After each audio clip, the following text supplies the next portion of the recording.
control is important, but the first and foremost purpose of a plan, by definition, has to be to help people execute in a synchronized way to achieve a certain goal.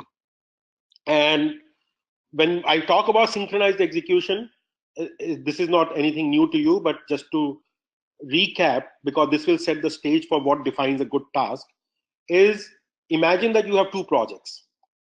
Both the projects are similar. There is a red task, there is a golden task, there is a blue task in the project, and there are two projects going on.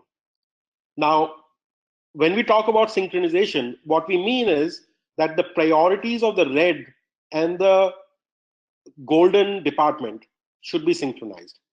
If the priorities are not synchronized, meaning department red is giving priority to the project on the top, the golden department is giving priority to the project on the bottom, then both the departments will do the work, but the project cannot move forward, in the sense that you cannot integrate the golden and the yellow, golden and the red outputs.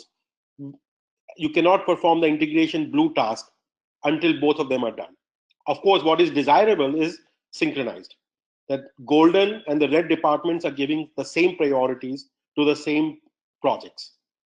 And it is in this regard that our project plans utterly fail us, right? And of course, the benefits are very clear, that if you are able to operate in a synchronized way, you achieve a cycle time of 10 days for each project instead of an average of 17 and a half days, which is 15 days for the first project and 20 days for the second project.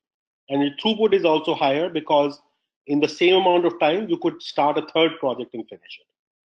So synchronization is an overlooked but most important function of a project plan.